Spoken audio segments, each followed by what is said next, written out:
Recently Bharat सरकार ने India में मेक इन इंडिया को प्रमोट करने के लिए, अपने आप को आत्मनिर्भर बनाने के लिए, जॉब्स क्रिएट करने के लिए और हमारे एक्सपोर्ट्स को एक पुश देने के लिए एक नई स्कीम लॉन्च करी है जिसका नाम है production linked incentive scheme, that is the PLI scheme. अभी रिसेंटली लॉन्च करी है एंड इस स्कीम के अंदर जो मैन्युफैक्चरिंग कंपनीज हैं उनको इनवाइट किया जाएगा, उनको अट्रैक्ट किया जाएगा सो दैट वो इंडिया में अपना मैन्युफैक्चरिंग बेस सेटअप कर सके। क्या है ये स्कीम, क्या है इसके स्पेसिफिकेशंस, कितना फायदा मिलेगा भारत को, इस स्कीम के चैलेंजेस क्या हैं, प्री मेंस इंटरव्यू के पॉइंट ऑफ व्यू से यहां पे इस पर्टिकुलर स्कीम के बारे में बात करेंगे, प्रेजेंटेड बाय मी मुदत गुप्ता। आगे बढ़ने से पहले अनअकैडमी पे हमारा Unacademy Aspire, that is the all India free mock test शुरू होने वाला है। 1 और 10 ऑफ नवंबर को ऑलरेडी हो चुका है। अगला टेस्ट है 25 तारीख को, 25 नवंबर सुबह 10 बजे शार्प। ये टाइम नोट करना है आपको, एकदम फ्री है। नीचे डिस्क्रिप्शन बॉक्स में और कमेंट बॉक्स में इसका लिंक आपको मिल जाएगा। ये जो टेस्ट सीरीज होगी ये पूरी की पूरी रियल पैटर्न पे बेस्ड है। 100 क्वेश्चंस होंगे जीएस पेपर 1 के, जिसमें पॉजिटिव और नेगेटिव मार्किंग होगी। एग्जाम जो है वो अनअकैडमी के एक्सपर्ट्स ने सेट करा है और पेपर का एनालिसिस अनअकैडमी के टॉप एजुकेटर्स करने वाले हैं। मिक्स्ड क्वेश्चन बैंक होगा, polity, history, current affairs, economy, geography, environment, science tech, सारे सब्जेक्ट से क्वेश्चंस आपको यहां पे मिलने वाले हैं और रियल में जो प्रीलिम्स का एग्जाम होता है उसी के एग्जैक्ट पैटर्न पे ये एग्जाम होगा। साथ के साथ जो भी इस पर्टिकुलर एग्जाम में टॉप 50 रैंक में आएंगे उनको अनअकैडमी की तरफ से फ्री प्राइजेस मिलेंगे, including 6 months of subscription, Amazon vouchers और काफी कुछ। सो ये एस्पायर टेस्ट सीरीज जो 25 तारीख को होने वाली है इसको आपको मिस नहीं करना है, लाइव टेस्ट अटेंड करना है और आपको प्राइजेस मिलेंगे। साथ के साथ आपको real exam pattern real time basis पे समझ आएगा कि किस तरीके से एग्जाम में अपीयर होना है, right. So do subscribe absolutely free for this Unacademy Aspire test series. तो सवाल उठता है कि ये जो प्रोडक्शन लिंक्ड इंसेंटिव स्कीम है ये एग्जैक्टली है क्या। Basically to boost manufacturing and exports Bharat सरकार ये पर्टिकुलर स्कीम लेके आई है जहां पे सरकार 10 मेजर सेक्टर्स को टारगेट कर रही है। मतलब कि 10 सेक्टर्स आइडेंटिफाई करे गए हैं। कौन से हैं वो सेक्टर्स अभी बताऊंगा। 10 सेक्टर्स आइडेंटिफाई करे गए हैं और उन 10 सेक्टर्स में सरकार स्पेशल इंसेंटिव देगी मैन्युफैक्चरिंग पे, राइट। बेसिकली यहां पे जो इंसेंटिव दिया जाएगा that will be given over incremental production. Over incremental production कहने का मतलब है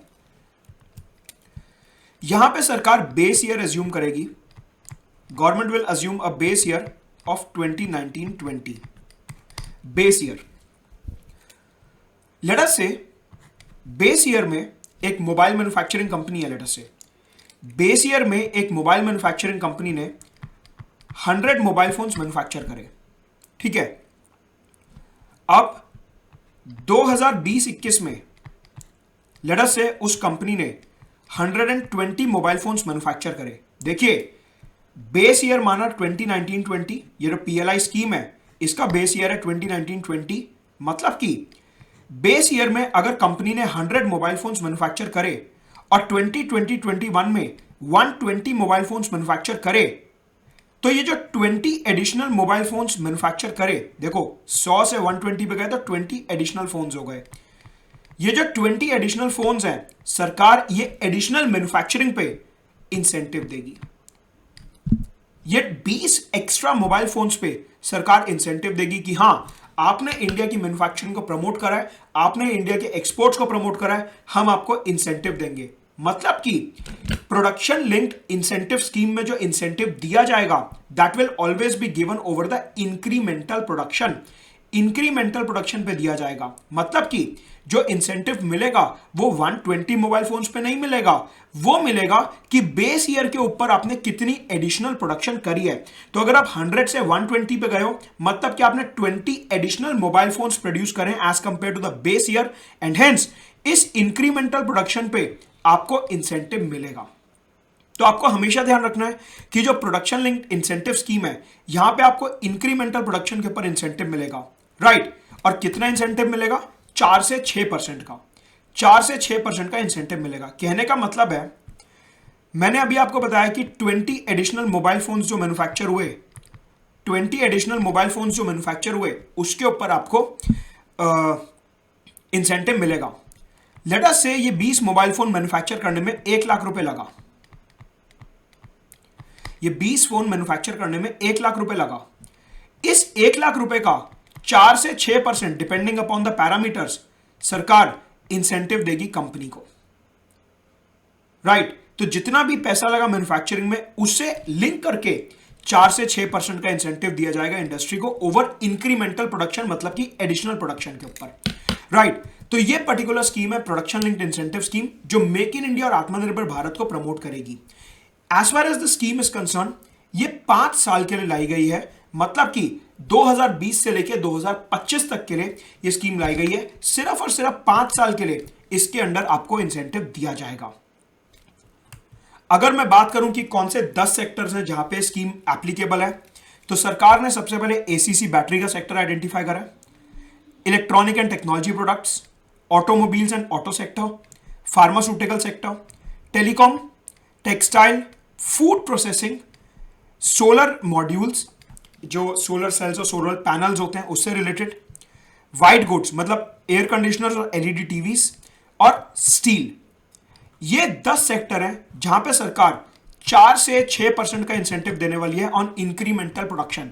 इंक्रीमेंटल प्रोडक्शन पे 4 से 6% का इंसेंटिव देने वाली है सरकार इन 10 सेक्टर्स में। मतलब कि इन 10 सेक्टर्स की कंपनीज आएंगी, सरकार को एप्लीकेशन देंगी, बेस्ड अपॉन पैरामीटर्स सरकार डिसाइड करेगी किसको इंसेंटिव देना है किसको नहीं देना। बेसिकली हर कंपनी को नहीं मिलेगा, जो भी कंपनी ये इंसेंटिव का बेनिफिट लेना चाहती है उसे रिस्पेक्टिव डिपार्टमेंट या रिस्पेक्टिव मिनिस्ट्री को एप्लीकेशन देना होगा। फॉर एग्जांपल ये बीच वाला कॉलम देखिए, यहां पे रिस्पेक्टिव डिपार्टमेंट और रिस्पेक्टिव मिनिस्ट्री मेंशन्ड है। मतलब कि अगर आप ड्रग्स बनाते हैं, मेडिसिन बनाते हैं, तो मतलब कि आप इस वाले कॉलम में आ गए। आपको जो एप्लीकेशन देनी है वो डिपार्टमेंट ऑफ फार्मास्यूटिकल्स को देनी होगी। अगर आप सोलर पैनल से रिलेटेड हैं और आप सब्सिडी चाहते हैं, इंसेंटिव चाहते हैं, तो आपको ministry of new and renewable energy को लिखना पड़ेगा। मतलब कि इन 10 में से जो भी कंपनीज में आप फॉल करते हैं, जिस भी कैटेगरी में, उस रिस्पेक्टिव डिपार्टमेंट को आपको एप्लीकेशन देनी पड़ेगी एंड उसके बाद गवर्नमेंट उसे चेक करेगी एंड बेस्ड अपॉन ये एप्लीकेशन डिसाइड होगा कि आपको इंसेंटिव मिलेगा या नहीं मिलेगा। राइट, ये हो गई एक बात। दूसरी बात, यहां पे सरकार ने मेंशन करा है कि हर सेक्टर को कितनी इंसेंटिव दिया जाएगा। तो इसको एनालाइज करने पे मेरे को पता चलता है कि सरकार सबसे ज्यादा इंसेंटिव जो दे रही है वो ऑटोमोबाइल सेक्टर में दे रही है 57,000 करोड़ रुपीस का। मतलब कि सरकार जो सबसे ज्यादा इंसेंटिव देगी, सबसे ज्यादा इंक्रीमेंटल प्रोडक्शन पे इंसेंटिव देगी, 4 से 6% का इंसेंटिव देगी, वो ऑटोमोबाइल सेक्टर में देगी। मतलब कि आने वाले टाइम में सरकार जो है ऑटोमोबाइल सेक्टर को काफी ज्यादा प्रमोट करने वाला है और ऑटोमोबाइल की जो कंपनीज हैं वो एप्लीकेशन डाल के 57,000 करोड़ रुपीस तक का बेनिफिट उठा सकती हैं by registering themselves under this production linked incentive scheme. इसके अलावा यहां पे एसीसी बैटरीज को 18,000 करोड़ रुपए, लाइकवाइज फार्मा सेक्टर को 15,000 करोड़ रुपीस, और ऐसे कर करके हर सेक्टर के लिए अलग अलग एलोकेशन किया गया है। इन ऑल टोटल सरकार 1.46 ट्रिलियन रुपीस खर्च करने वाली है इस इंसेंटिव में, इस सब्सिडी में। 1.46 ट्रिलियन रुपीस सरकार खर्च करने वाली है मैन्युफैक्चरिंग को प्रमोट करने के लिए, मैन्युफैक्चरिंग इंडस्ट्रीज को लाने के लिए। हमारे को पता है कि हमारा जो जीडीपी है उसमें मैन्युफैक्चरिंग का जो शेयर है दैट इज 16%। आज की तारीख में हमारे जीडीपी में मैन्युफैक्चरिंग का शेयर है 16%।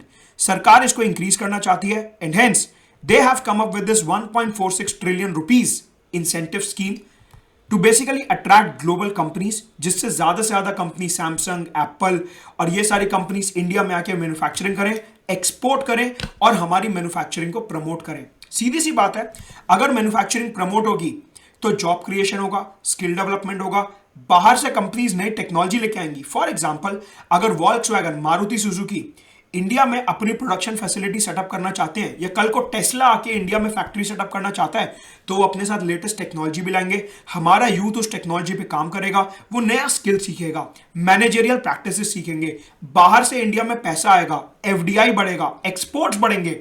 इन सब बेनिफिट्स के लिए सरकार ने 1.46 ट्रिलियन रुपीस, ये डॉलर नहीं है, रुपीस की बात कर रहा हूं, डॉलर नहीं है, 1.46 ट्रिलियन रुपीस की स्कीम अनाउंस करी है जहां पे मैन्युफैक्चरिंग को प्रमोट किया जाएगा।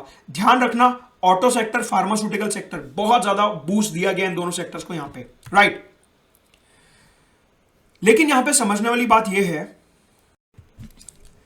तो अभी मैंने आपको क्या बताया कि सरकार ने 10 सेक्टर्स के लिए पीएलआई स्कीम लॉन्च करी है, प्रोडक्शन लिंक्ड इंसेंटिव। लेकिन ये पहली बार नहीं हुआ, सरकार ने 2020 के शुरू में already production linked incentive scheme launch करी हुई है, लेकिन लिमिटेड सेक्टर्स के लिए। सरकार ने 2020 के शुरू में production linked incentive scheme launch करी थी इलेक्ट्रॉनिक गुड्स के लिए और ड्रग्स और मेडिकल डिवाइसेस के लिए, बेसिकली इलेक्ट्रॉनिक सेक्टर और फार्मा सेक्टर। सिर्फ इन दो सेक्टर्स के लिए पीएलआई लॉन्च किया गया था। इसी स्कीम को और आगे बढ़ाया गया to include more sectors, more items, more categories. Electronics भी बहुत बड़ा जो है डोमेन है, मतलब कि इलेक्ट्रॉनिक्स सिर्फ और सिर्फ मोबाइल फोन नहीं होता, telephones, mobile chips, tower equipments, electronic goods, TV, AC, fridge etcetera, medical devices, drugs, generic drugs. तो आपको यह समझना है कि जो पहले वाली स्कीम थी वो अलग थी, जो अभी स्कीम आई है वो अलग है, दोनों को मिक्स नहीं करना है, राइट। हां, यह है कि इलेक्ट्रॉनिक गुड्स पहले भी थे, अभी भी हैं, लेकिन कैटेगरीज अलग हैं। पहले दूसरे टाइप के इलेक्ट्रॉनिक गुड्स थे, अभी दूसरे टाइप के इलेक्ट्रॉनिक गुड्स हैं। पहले दूसरे ड्रग्स और डिवाइसेस थे, अभी दूसरे ड्रग्स और डिवाइसेस हैं। तो कंफ्यूज नहीं होना है। तो जो स्कीम ऑलरेडी आ चुकी थी उसी को आगे एक्सटेंड किया गया टू इंक्लूड मोर सेक्टर्स। साथ के साथ और ज्यादा पैसा दिया गया। मैंने आपको क्या बताया अभी कि 1.46 ट्रिलियन रुपीस 10 सेक्टर को दिए गए। पहले ऑलरेडी सरकार 50,000 करोड़ रुपीस दे चुका है, मतलब कि इन ऑल पहले वाली स्कीम मिला के और ये जो अभी स्कीम लॉन्च हुई है 10 सेक्टर्स की, इन्हें मिला के टोटल 1.97 ट्रिलियन रुपीस का एलोकेशन हो चुका है। सरकार ने मैन्युफैक्चरिंग को बूस्ट करने के लिए, प्रोडक्शन पे इंसेंटिव देने के लिए, एडिशनल प्रोडक्शन कराने के लिए, एक्सपोर्ट्स, जॉब, स्किल, टेक्नोलॉजी को प्रमोट करने के लिए 1.97 ट्रिलियन रुपीस का आउटले रखा है। मतलब कि पुराने वाली स्कीम और ये जो अभी लॉन्च हुई है स्कीम, इनको मैं ऐड कर दूं तो 1.97 रुपीस का टोटल स्कीम बैठता है प्रोडक्शन लिंक्ड इंसेंटिव। तो अगर आपसे मेन से इंटरव्यू में पूछा जाता है about production linked incentive scheme, तो आप ये आउटले मेंशन करेंगे कि 1.97 ट्रिलियन रुपीस खर्च कर रही है सरकार मैन्युफैक्चरिंग को बूस्ट करने के लिए इंडिया में, 16% से ज्यादा उसका जीडीपी में शेयर ले जाने के लिए। साथ के साथ निर्मला सीतारमण जो हमारी फाइनेंस मिनिस्टर है, उन्होंने ये बोला कि जो 10 सेक्टर्स आइडेंटिफाई करे गए हैं इस वाली स्कीम में जो अभी कल लॉन्च हुई है, उसमें जो 10 सेक्टर्स आइडेंटिफाई करे गए हैं they are sunrise sectors. Sunrise sector का मतलब होता है नए सेक्टर जो उभरने वाले हैं, अभी आगे जाके उनमें बहुत स्कोप है, such as pharmaceutical, such as solar panels, such as ACC batteries, such as steel. ये ऐसे सेक्टर्स हैं जो सनराइज सेक्टर्स हैं और आने वाले टाइम में इनमें बहुत इमेंस स्कोप है हमारी जीडीपी को प्रमोट करने का। साथ के साथ यूएस और चाइना की टेंशन्स के बीच बहुत सी कंपनीज ऐसी हैं जो चाइना से अपनी मैन्युफैक्चरिंग हटा रही हैं। अब हटा रही हैं तो कहीं जाना भी पड़ेगा। इंडिया ने देखा मौका है और इंडिया ने उन कंपनीज को जो चाइना से बाहर निकल रही हैं उनको अट्रैक्ट करने के लिए ये production linked incentive scheme 1.97 trillion rupees की लॉन्च कर दी, पुरानी और नई को मिला के 1.97 ट्रिलियन रुपीस, राइट। यहां पे थोड़ा सा सेक्टोरल एनालिसिस देखते हैं कि मतलब सरकार ने जो 10 सेक्टर्स को आइडेंटिफाई करा है कि हां इन 10 सेक्टर्स में हमारे को इंसेंटिव देना है, इन 10 सेक्टर्स में हमारे को सब्सिडी देनी है। सेक्टोरल एनालिसिस देखते हैं थोड़ा सा।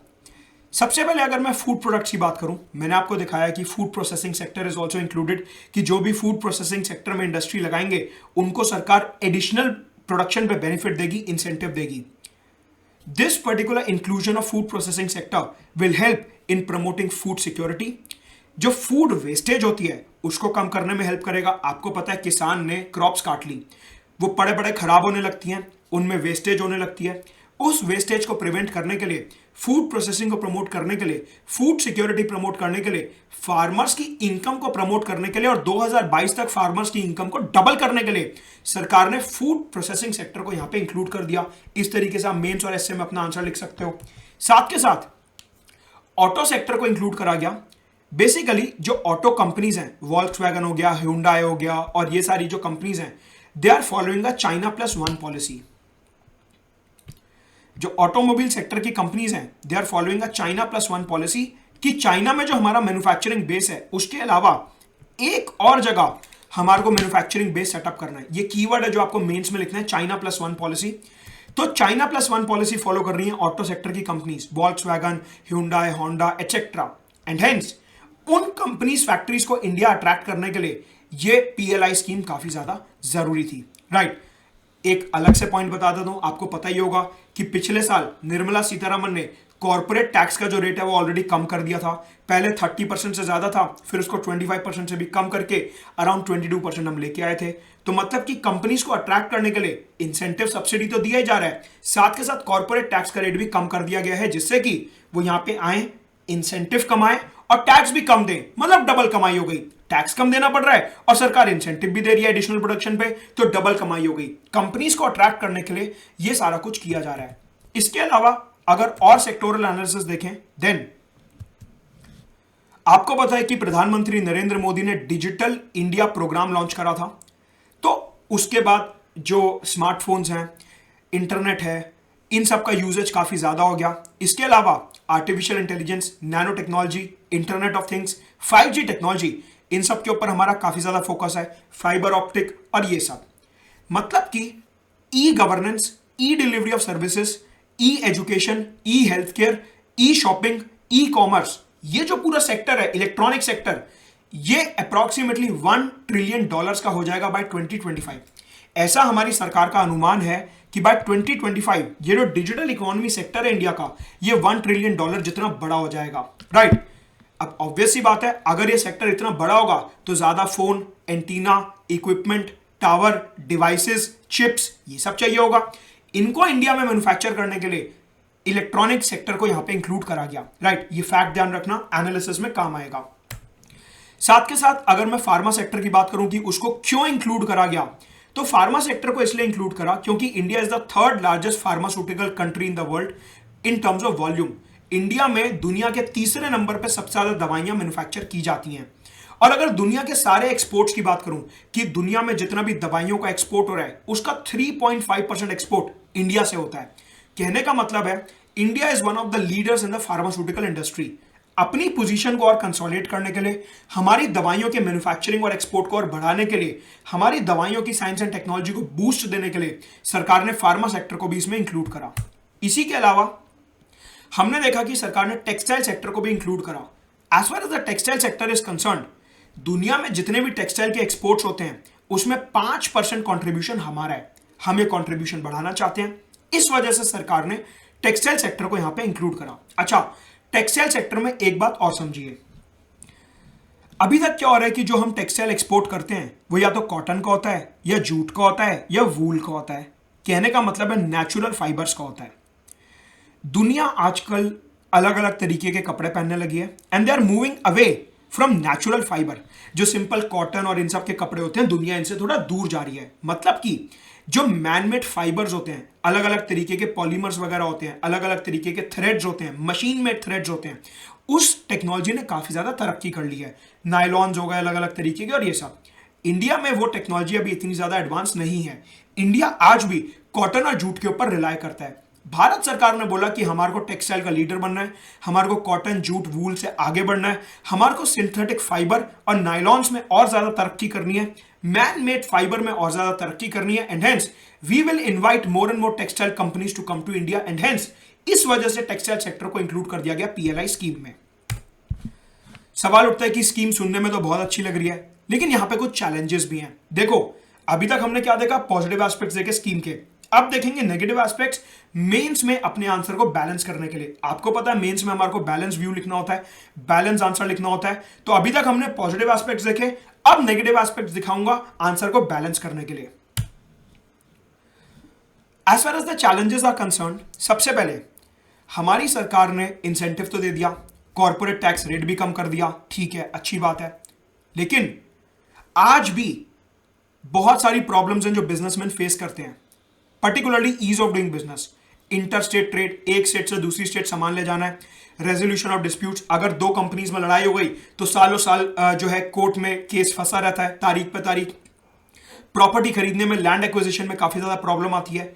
ये सारे कंसर्न्स अभी भी हैं जो रिजॉल्व नहीं हुए हैं, जिसकी वजह से कुछ कंपनीज इंडिया नहीं आना चाहती। साथ के साथ हमारा जो यूथ है अभी वो लेटेस्ट टेक्नोलॉजी में ट्रेंड नहीं है, हेंस उस यूथ का जब तक स्किलिंग नहीं हो जाता ठीक तरीके से, कंपनीज इंडिया आने में इंटरेस्टेड नहीं होंगी। साथ के साथ कुछ एक्सपर्ट्स का यह मानना है कि सरकार ने जो 10 सनराइज सेक्टर्स को आइडेंटिफाई करा पीएलआई स्कीम में,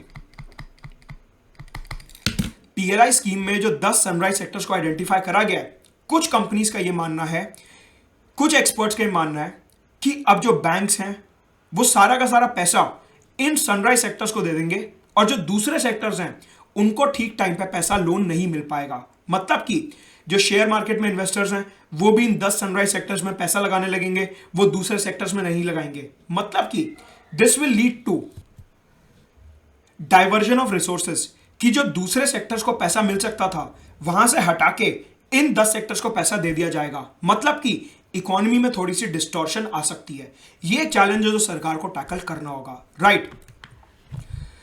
सो नीचे मेरा टेलीग्राम चैनल का लिंक दिया है, उसे ज्वाइन कर सकते हैं आप क्लिक करके। साथ के to subscribe to Unacademy you can use my referral code मधुद गुप्ता फॉर 10% डिस्काउंट। अनअकैडमी के आइकॉनिक सब्सक्रिप्शन के लिए ये रेफरल कोड आप यूज कर सकते हैं, जहां पे आपको individual attention, customize mentorship, daily answer writing, जितने भी अनअकैडमी के टॉप एजुकेटर्स हैं उनके लाइव और रिकॉर्डेड क्लासेस का एक्सेस और जीएस सीसैट करंट अफेयर्स का एक्सेस आपको मिलेगा।